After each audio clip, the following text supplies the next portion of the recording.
All right, welcome to episode 9 of the Fast, Easy Success Marketing Insider podcast. The Fast, Easy Success Marketing Insider, the uncut, uncensored podcast, bringing you the refreshing, no fluff, no BS views in business, sales, and marketing you desire. Your host, author, marketing strategist, direct response copywriter, and serial entrepreneur, Eric Barton, the results specialist. 5, 4, 3, 2, 1, action. I want to thank everyone for tuning in to the Fast, Easy Success Marketing Insider. There's a lot of exciting things coming on today and in the future for you.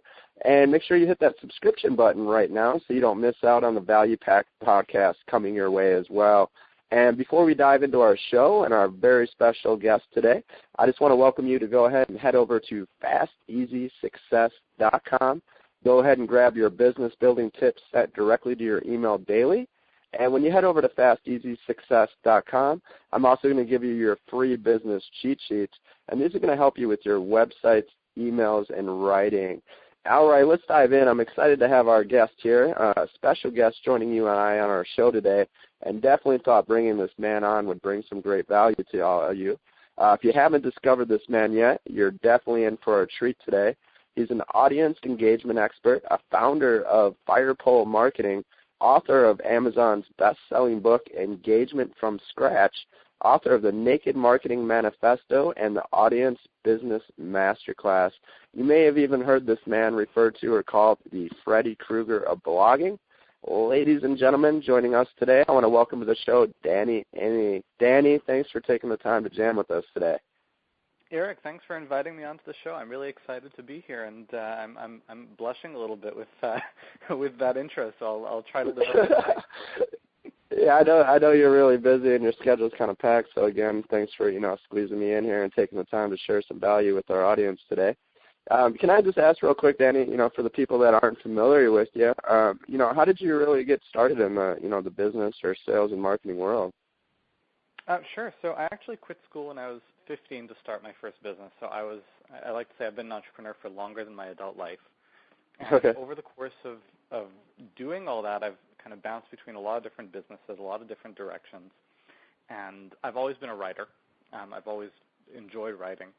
And in 2006, I kicked off a copywriting practice that over time evolved into kind of a marketing and strategy consultancy because I found that what I was really helping my clients with, it wasn't the copy per se, it wasn't the words, it was really figuring out who they should be going after and what's going to matter to them.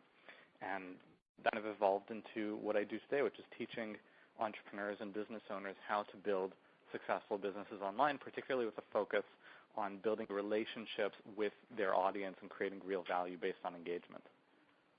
Nice, and I think that's definitely something that is quite refreshing. I feel that that you do that a lot of people don't do is kind of the way that you talk about that of building the audience and the loyalty.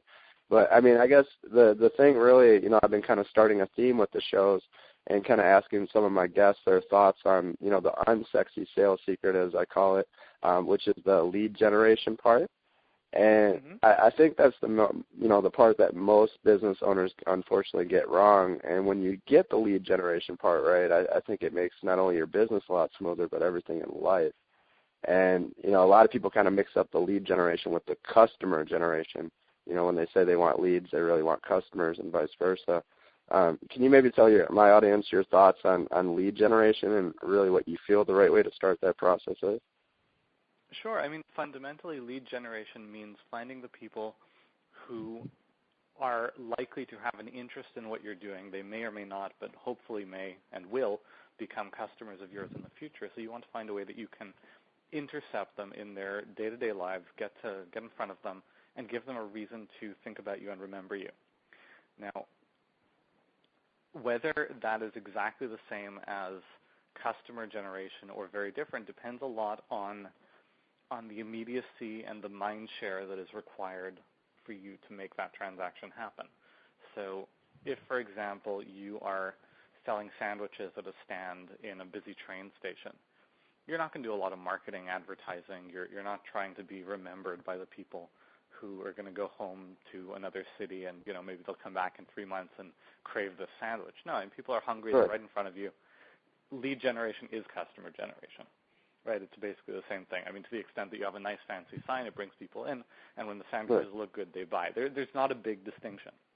Right. But if what you're selling is more conceptual, if it's more related to something that may not be quite as immediate as the fact that I'm hungry right now, but it's a little more more broadly permeating my professional or personal reality, then you have to get on their radar. They have to think about you and remember you. And that's where the lead generation comes in, and there's a funnel that goes from there to the point where someone is actually going to become a customer. Yeah, that's a great point. So you're basically, if I understand what you're saying here, is basically everybody's kind of in different buying states or cycles at one point, and you need to kind of adjust accordingly, right? For sure, and between the point where they've never heard of you and the point where they're ready to buy from you, obviously they have to discover who you are, but they also have to get to the point where they know and believe certain things about who you are and what you do. They have to believe that you can solve their specific problem. They have to believe that they can trust you to deliver. There's a lot of things that go into each of those kind of core belief states that have to happen. So you've got to make all that happen. You've got to bridge that gap. Now, if you try to just get to the point of sale being like, hey, you don't know me or trust me or believe I can help you, but let me just like jam all that right down your throat, that's not going to work. It might work 1 in 20 times, but not often. It's a tough sell. Yeah, that definitely makes sense. So once you have the leads or audience, obviously, and this is where really you come in and shine too, is you want them to become loyal fans, your loyal customers, and that's why people come to you really to help with their audience and engagements. Can you maybe share your thoughts and views on how maybe someone either starting out or maybe just kind of trying to start fresh maybe can start, improving that audience loyalty or really that customer loyalty as well? Sure. Well, it starts at the point of lead acquisition in the sense that, you can't engage an audience if you don't have an audience, right? Right. And if you've got a mailing list, let's say you've got 1,000 names and email addresses that you just you scrape them off the internet, right. That is not an audience, and making that audience engaged is a really tough prospect, right? It's a very, very difficult uphill battle. Right. And so creating an engaged audience starts by how you attract and engage them in the first place. That's why I really like stuff that falls into the bucket of what I'll call warm traffic. So I don't advocate people start out with stuff like advertising or search engine optimization or stuff like that, where ultimately it's a machine that is referring someone to them. Rather, I like stuff that involves some kind of a warm endorsement. So whether you are leaving comments on blog posts, kind of sharing meaningful insights, or you're guest posting, or you're participating in forums, or you're doing a webinar for someone else's audience. In all cases, there is either an implicit or an explicit endorsement of you by the owner of that platform, saying, this is someone who is allowed to play in this space because their voice matters. Right. And that means that when someone does kind of click through your links and check you out, they're coming predisposed to being interested in more of what you do. So they're already starting with the right bent. It's a smart way to start that lead generation. Beyond that, what you want to do is escalate the relationship. Building engagement boils down to escalating cycles of commitment and reward. So people make a commitment, they make a little investment in their relationship with you, and then you reward them for having done that, and then you present an opportunity for them to make another commitment, a slightly bigger commitment. So it might be that someone read your stuff on somebody else's site, and they clicked through a link, and they found more great stuff, and they opted in, and they received something even more valuable, and then you invite them to attend a live call, so that's an investment of their time, their energy, and you blow them away with all the value they provide. The cycle keeps escalating until the point where people are ready to put money on the table and make a purchase because, again, they know that it's a safe bet because every time they've made an investment of whether it's time, money, energy, whatever it is in this relationship, it's been rewarded. Yeah, that's a great point. Do you use in your business, do you feel, like some people refer to that as the marketing ladder, and I guess in your case it's not even going up pricing, it's just going up different commitments like you're speaking about. Is that kind of the model that you use, whether it's paid products or not, like the marketing ladder from one small commitment or one small price and up? Well, I think that's how any relationship progresses, whether it's a business relationship or otherwise. I think the mistake that a lot of marketers make is try to see it as something that is only about price. Right. So let's get someone to spend, $7 and $27 and $127 and $397, and that's that's a part of it. But really, spending money away is symptomatic of the deepening relationship, the deepening trust that people have in you and what you can do for them. So yes, we certainly have lower priced products and higher priced products. We the cheapest thing that we sell with something we don't even sell, we offer to all the members who join our community a copy of a book that I've written that we'll send them for free. We just ask them to pay for the shipping because, we have many, many people in our community, so sure. we can't afford to ship stuff to everyone for free. Right. But kind of starting at that very base level where they do pay for shipping, so there is some money that they spend to our forum membership that costs $24 per quarter, so it's like $8 a month, to our various training programs, which are not particularly expensive, but they're a little more than that, to services that we provide where my team or I will work directly with people, and the cost for that can be a lot higher too, to getting to 5 figures. But it's not just about that financial progression, right? The financial progression is secondary to the progression of trust and engagement in the relationship. Right, and I think that's a great point too. Like what you're saying with even, and that's good that you kind of pointed that out again. Is like I said, a lot of people refer to the marketing ladder where it's just going up in prices, and it seems like what you're saying is even in your business model, it's not necessarily about moving people up the the product line. It's about moving people basically up through the commitment line with you, kind of getting them to commit a little more, a little more, a little more. Is that correct? You've got to reward them in between for each of those commitments.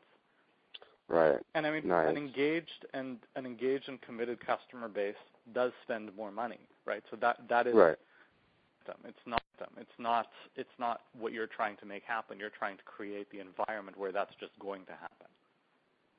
Right. That makes great sense. I think that's quite refreshing the way definitely that you look at it and work at it, because like I said, a lot of people will refer to things that like you were saying, where okay, we got to get the next price from the person and the next price and move them up, and your focus is really engaging that person and keeping them in a relationship, which is the relationship building, and obviously like you said, they spend more money as well, the better the relationship. So it's kind of a win-win. Yeah, instead of looking at it, how can I get this person to spend more money with me?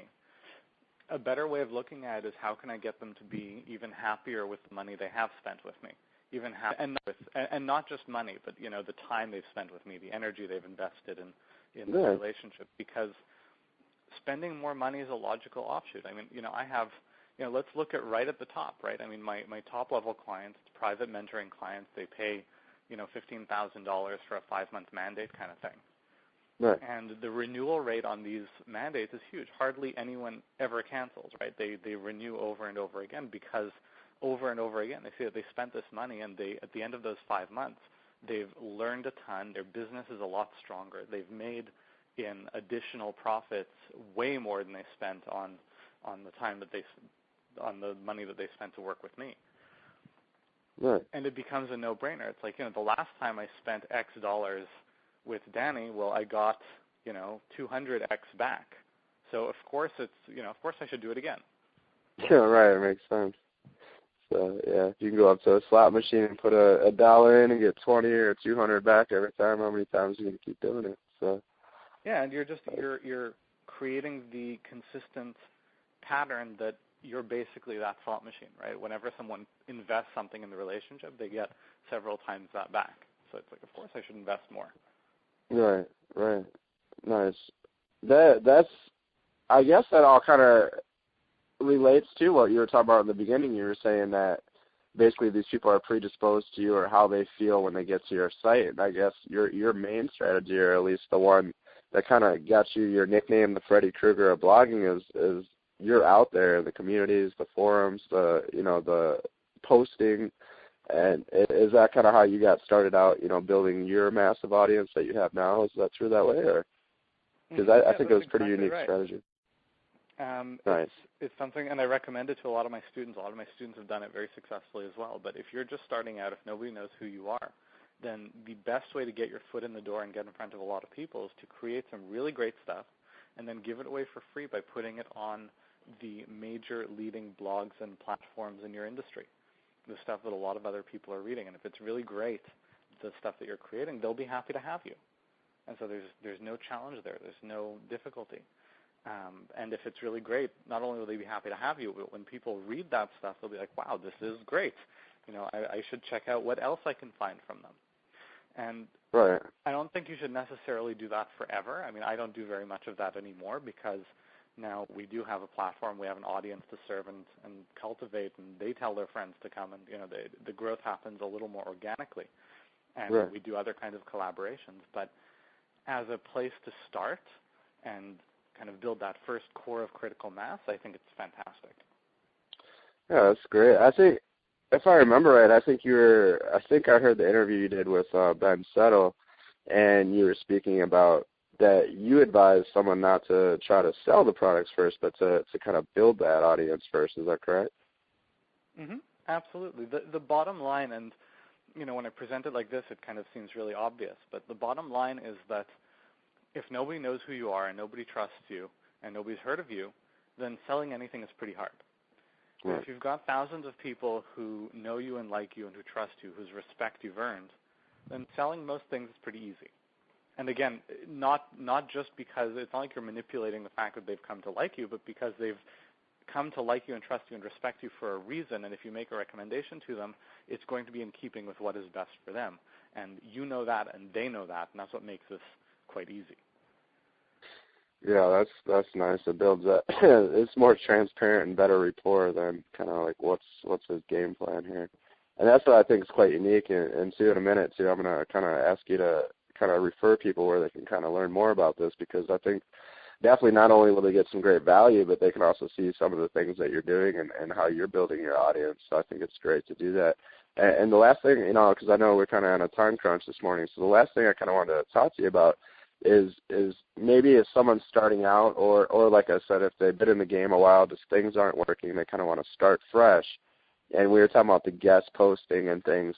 How would maybe someone start out kind of contacting those people? Obviously, you can email them. Is there a way maybe to kind of increase your chances that they would maybe say, hey, I'd love to share your article or blog with people? Yeah, you do it by making it valuable. So here are some of the key things that are important if you want to reach out to a major blog and have them say, yes, we'd like to look at your content to put on our site. First of all, do your homework. Spend some time reading the site. Do some really thorough research to see what has performed well on this site. In other words, what has this audience responded well to? What would be valuable to them? And what can you create that would be really valuable to them? And really think that out and plan that out before you reach out to the site. When you do reach out to that site, if you say, I've been following your blog for a while, I really appreciate what you create, and I've had this idea for something that I would like to create that I think would be really valuable to your audience, and here's what it is. And be very brief but very specific, right? You should be able to capture in one or two sentences what it is and why their audience will care, and if you can't, you haven't researched enough. And if you can do that, it's very easy for people to be like, yeah, hey, this sounds like something my audience would like. I'd be interested to look at it. And don't say, hey, would you like to publish it and promote it heavily? Just be like, if I write up a draft, would you want to look at it? Right. Right. So very low commitment. Let people say, yes, let me look at it. I can't make any promises, but let me look at it and we'll see. And then you've started your own cycle of engagement, your own cycle of commitment and reward. You've reached out to them and offered them something valuable for minimal commitment. They'll just look at a draft. That's the commitment. And then you reward that by providing them with a really great draft, a fantastic post that they see a lot of value in, that they know their audience will like. And they'll make a little more of a commitment by putting your post on their site. And then you're going to be present and engage with their audience and answer questions. And they're going to see that their audience was really well served, and they got traffic and engagement and all that because of it. Nice. And the cycle will continue. Yeah, that's nice. Do you think they should? I mean, I think I know the answer. It's probably an obvious answer, but I'll just have you say it to the audience. How often do you think that these people should be emailing these people, to try to get their article posted? As often as you have something of value to share. There you go. Yeah, Like you've got to do a ton of work, right? I mean, if you want to build an audience, you want to do it fast. Yeah, you're looking at writing dozens and dozens of posts. Probably it's a lot of work. Right. I'd say email as often as you possibly can, while still only having really great stuff to say and to offer. Nice. Is that? Do you think? How do you kind of respond to the people that would say, well, that's kind of moving the free line, and I'm trying to get paid. Obviously it's about building value and audience, and that's what you're about, and the loyalty. But how's your kind of feelings on when someone says, well, that's kind of moving the free line when you're kind of submitting these articles and not selling? I don't really understand what that really means. Moving the free line is about getting people to know you, getting them into your fund, getting them accustomed to the value of opening what you offer them. Yeah, that's a great way to look at it, because I think a lot of people are kind of brainwashed with a lot of the marketers out there kind of be like, move the free line, which they're really saying is, give away your best stuff so you can kind of get them and, buying from you. But in your way, what you're saying is kind of provide massive value to make it kind of a win-win for everybody involved, not only the blog, that you're contributing to, but, the audience, and then also obviously it can come back to you in the long run as well. Yeah, and remember that, massive value and your best stuff, both of those things are context dependent, right? So right. For someone who's just met you for the first time, who's discovered you for the first time, offering your best stuff does not mean the same thing as someone who just has known you for 6 months and just paid you $1,000. Right. It's kind of like, you're walking by a restaurant and they have someone out on the street corner offering samples, so you get a sense of the food. They can give away their best stuff, but their best stuff is still just 2 bites, right? Right. Because that's what's appropriate to the context. If they were out there with like a plate of spaghetti trying to give it to you, they'll be like, that's weird. I'm on my way to somewhere. I'm busy. I'm right. not even necessarily hungry. Right. So your best stuff is really context dependent. That's a great point. Yeah, definitely. Everybody out there, possibly, I want you definitely to check Danny out. I think it'll be worth your time, and it's been an absolute pleasure to have you on. Thanks again, man. But can you maybe tell the listeners out there, where they can kind of take immediate action on more stuff you have to share out there? Absolutely. It's been a pleasure to be here. I mean, thank you for inviting me to do this. If anyone wants to learn more about the stuff that we provide, the stuff that I teach, just go to firepolemarketing.com. That's FIREPOLE. So like a pole you slide down in a fire station, not like a pole when you're standing on a street corner asking someone a question. FirepoleMarketing.com. Okay. And we have a ton of free stuff on the site. Like, we have 600 plus articles and podcasts and free reports, and my whole book, Engagement from Scratch, is there. So like there's a ton of stuff. Just browse around, grab whatever feels like it would be most valuable for you, and let's go from there. Nice. Yeah, everybody head over there definitely, and all the newsletters. All the newsletter subscribers, I'll send out a direct link to Danny's site as well. Again, it's been an absolute pleasure to speak with you, Danny, and all the listeners out there. I just hope you enjoyed the show, and most importantly, take action on all the tips Danny and I talked about today. And before you go, real quick, make sure you check out the Firepole Marketing. Also, if you do me 2 quick favors, just simply hit that subscribe button so you don't miss out on future business boosting podcasts. And if you stuck around this far, you obviously enjoyed the show and saw the value. So just make sure you leave those reviews and comments out there. Need your help getting the show noticed here. And when you're done, go ahead and grab your business cheat sheets and free daily email tips waiting for you over at my site at FastEasySuccess.com. Again, I want to thank Danny for taking that time and sharing the value. I'm your host, Eric Barton, the Results Specialist, signing out today. And we'll see you next week for another Fast, Easy Success Marketing Insider. Here's to your success.